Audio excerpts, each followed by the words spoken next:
Amigos e amigas, eu sou Antônio Ibiapino e hoje estou gravando este vídeo a pedido de um amigo meu, sindicalista, muito comprometido com a luta do povo e que tem ainda pouco tempo de militância, e me pediu para que eu falasse da etimologia da palavra esquerda e direita, nesse sentido político que se usa hoje. Muito bem. Isso começou na Revolução Francesa. A Revolução Francesa triunfou em 1792. Era um tempo de absolutismo. E o que é absolutismo? Todos vocês sabem que a humanidade passou pelo domínio dos reis, que perdurou por um tempo absurdo. E foi um tempo de ditaduras, de torturas, de escravidão, de mentiras e de exploração ao máximo da classe trabalhadora, que em boa parte do tempo essa classe trabalhadora era escrava, por força dos reis. Então, o rei, ele tinha poder absoluto. Por isso a gente chama de período absolutista, porque eles determinavam até a morte de uma pessoa. E havia uma mentira muito grande de que os reis eram semideuses e tinham um diálogo de Deus, e que todo o poder do rei era divino, ou seja, eles recebiam o poder de Deus. Usaram isso através das religiões para enganar os trouxas e conseguiram dominar o mundo durante milhares de anos. São muitos os reis conhecidos na história da humanidade. Por exemplo, em Paris,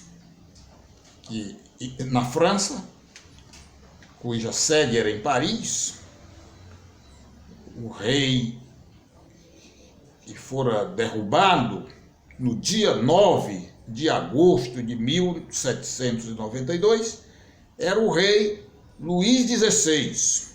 A rainha era a rainha Maria Antonieta. Mas, bem para trás, nós temos muitos reis. É muito importante que, principalmente os sindicalistas, leiam essa história da humanidade. Vou citar alguns reis, por exemplo, o rei Davi, que aparece aí nesse livro da literatura dos judeus, que é a Bíblia. Literatura e a história mística dos judeus, é a Bíblia. O segundo rei dos judeus foi o rei Davi, que era dono de escravos, perverso, mentiroso e assassino. Ele tinha um harém com pouco mais de 1000 mulheres. Quem eram essas mulheres? Mulheres dos camponeses, que ele mandava os policiais lá no campo e também na cidade. As mais bonitas trazia e ficava confinada nesse harém. Eles chamavam o harém, mas na verdade é um lupanar. Elas eram prostitutas? Não, elas eram escravas sexuais, porque elas não queriam aquilo, elas eram obrigadas pelo rei Davi. E ele chegou ao ponto de mandar matar um dos seus comandantes que estava na guerra, que era o comandante Urias, para ficar com a mulher dele. E ficou. E assim foi no mundo todo, naquela época. A escravidão demorou aí 3.000 anos de escravidão sob o comando deles. E eles eram rodeados de gente sem vergonha. Mentirosos, vagabundos, não valiam nada.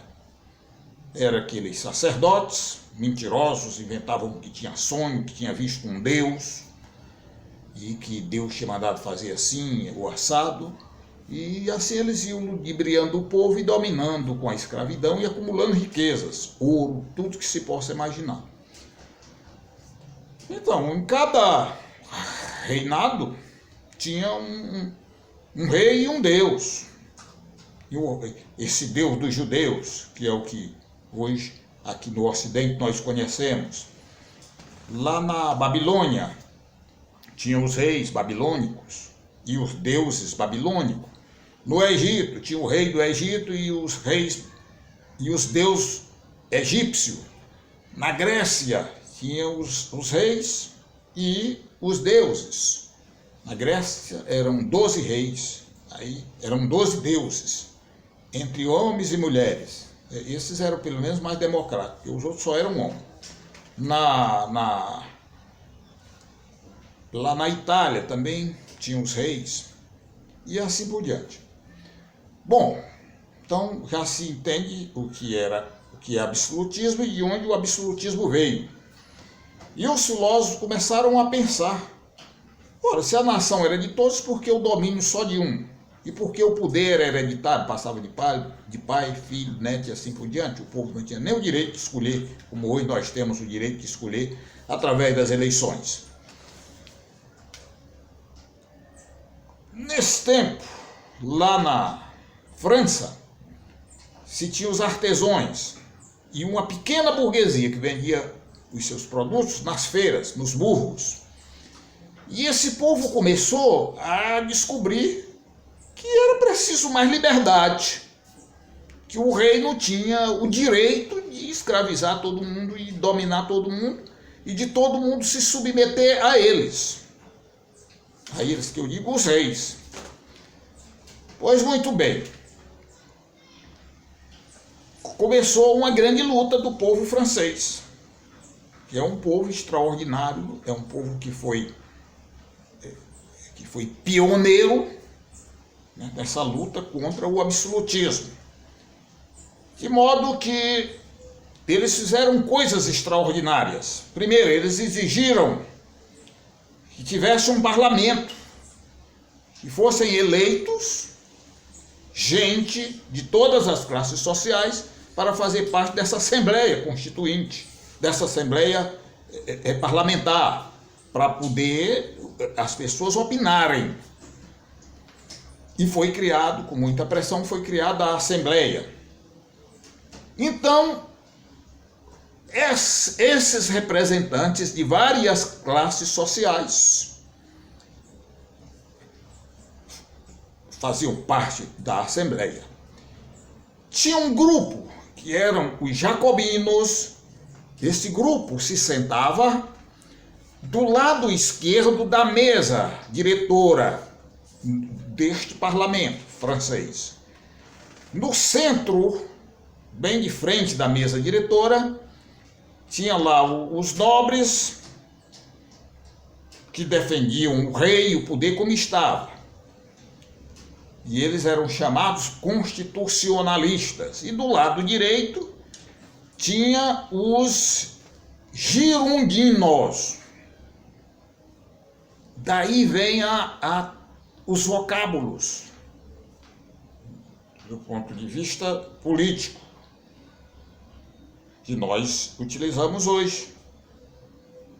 Quem está defendendo os direitos do povo, da classe trabalhadora, do camponês, do sem terra, é exatamente a esquerda, ou seja, simbolizando aquele grupo de franceses que ficava do lado do povo. Quem são os membros do centro hoje? Os grandes empresários, grandes donos de banco, essa turma da igreja fica aqui do lado da turma rica. E do lado, né, da extrema direita fica aqueles que, embora não sendo absolutamente ricos, mas defendem o capitalismo, o neoliberalismo, a economia de mercado. Então essa é a denominação que vem seguindo até hoje por uma tradição da grande e bonita história dos franceses. A Revolução Francesa começa nesse período que eu disse aí, nos anos de 1700. No ano de 1789, eles homologaram um documento extraordinário, conhecido no mundo inteiro e de grande importância hoje no mundo inteiro, que foi a Declaração dos Direitos do Homem e do Cidadão. Esse documento foi homologado no dia 26 de agosto de 1789, como eu já disse.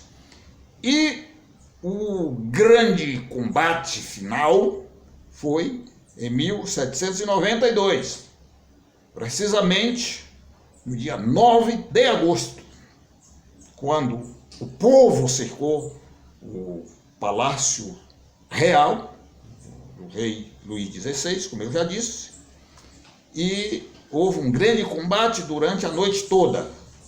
A batalha começou no dia 9 de agosto e o triunfo aconteceu no outro dia, ou seja, no dia 10 de agosto. E prenderam o rei, prenderam a rainha e a partir daí institucionaram a República Francesa com grandes exemplos, com grande história. Esse palácio hoje é um grande museu e quem puder ir à França, visite, né, para poder conhecer um pouco a história e ver a beleza e a grandeza do palácio, enquanto a maioria do povo vivia na mais absoluta miséria. Então, meu caro amigo Gilberto, espero ter dado uma contribuição para falar da origem e do significado da palavra esquerda e direita.